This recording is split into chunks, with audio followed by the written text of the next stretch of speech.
All right, Jay. I'm looking at the practice test. We have the function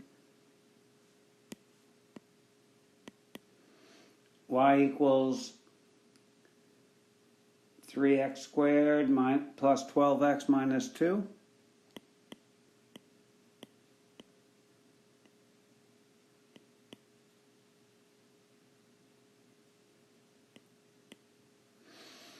And we've got the graph of it. And the graph of it is pretty precise. The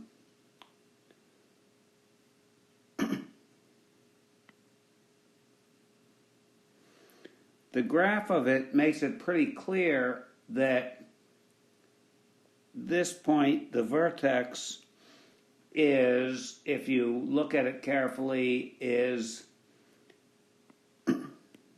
-1, -4.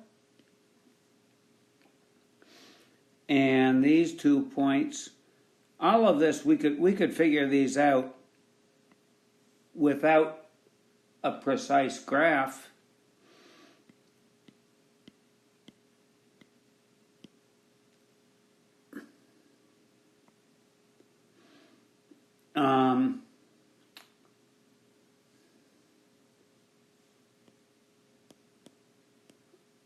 So we could figure these out analytically, as I say, even this point.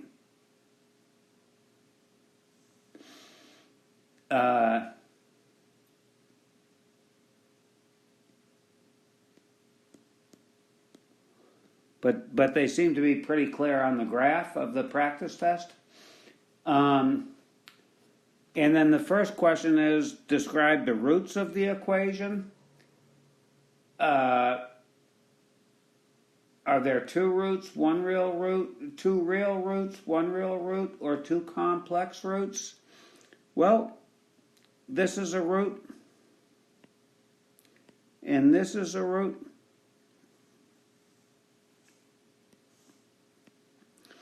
Those are roots are zeros of the function.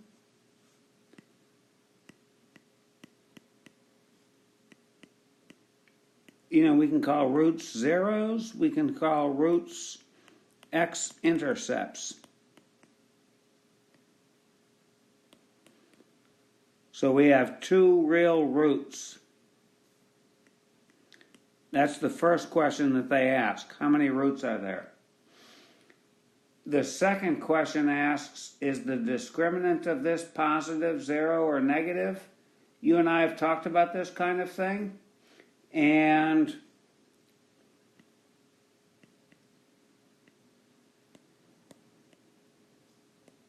if you remember, you may not remember, but if the discriminant is greater than 0, we have 2 real solutions, 2 real zeros, 2 real roots. So the second question asks how many, is the discriminant positive or negative? And the second question is that the discriminant must be greater than 0. The next thing I send you, I'll send you the questions themselves.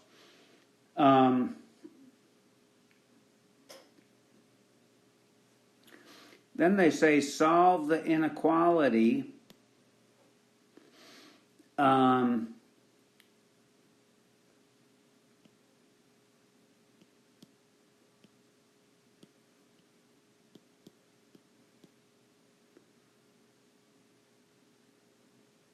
So solve this inequality. Well, what this is really saying, it's the same equation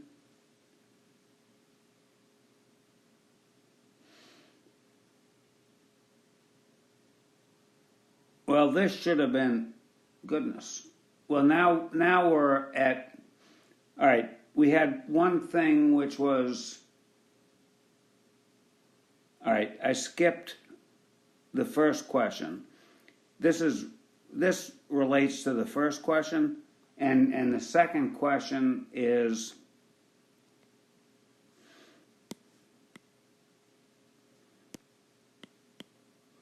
x squared minus 2x.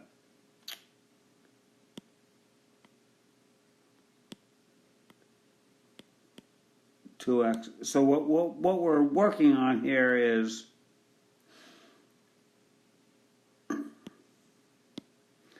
x squared minus 2x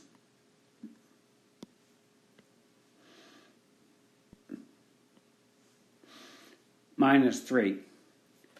And that relates to this graph, and it relates to us seeing that there are two real roots, us seeing that the discriminant must be greater than 0, and then us needing to solve this inequality. Well, this inequality uses the same values on the right as this equation. So this inequality is really saying, where is y less than 0? Well, we can see where y is less than 0 here. It's less than 0 everywhere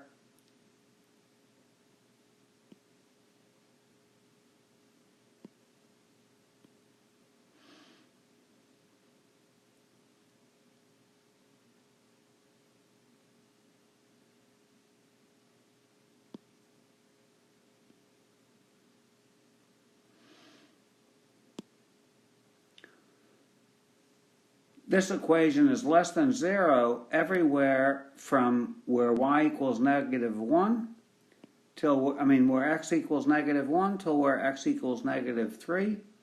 So this equation is true from x being greater than -1 till x being, I'm not sure why that went away, Ajay.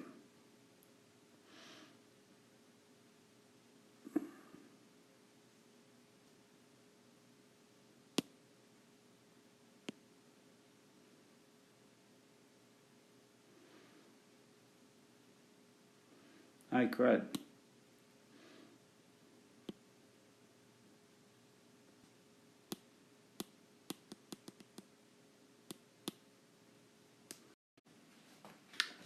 Hey, I'm going to try to cruise through these problems as they were sent to me. Remember, always factor common factors first.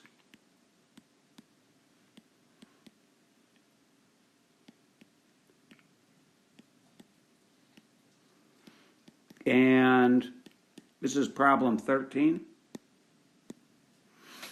And then you should be able to factor that without any problems. I'll get back to you, send me your answer, but you should be able to figure that one out. That's not hard.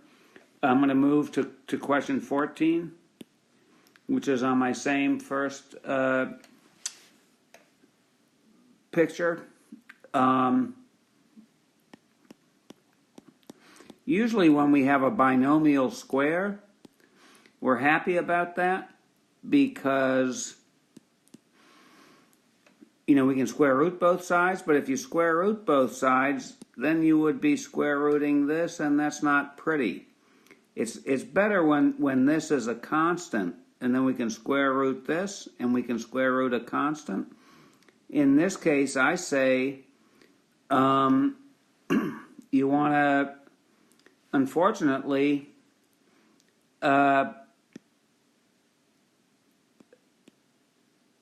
FOIL out the left side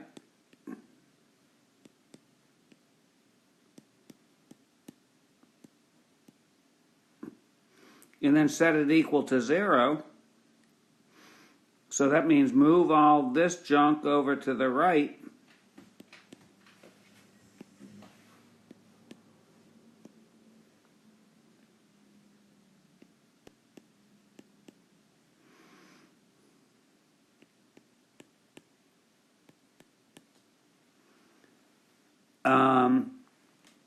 Boy, did I do that right.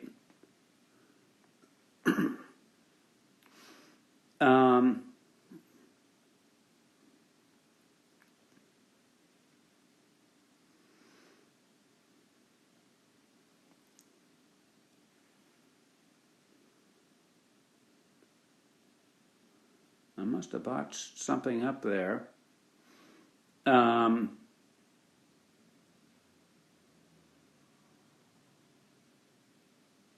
Oh, well, yeah, I botched up adding 12 to both sides. So that should be plus 28. And, yeah, 7 and 4 look promising there. So, because we need two numbers that either are both negative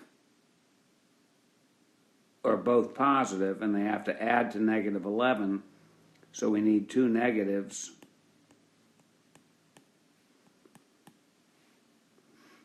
And our answer is, oops, I'm solving the whole thing for you, Ajay.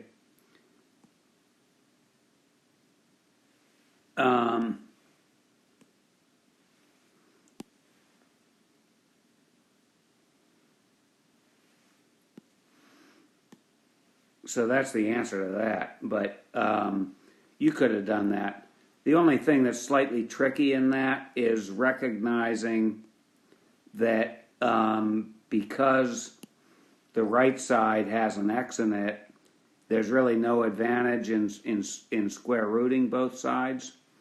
All right, so that's that with that. I'm going to stop that, and I'm going to send you another video. All right.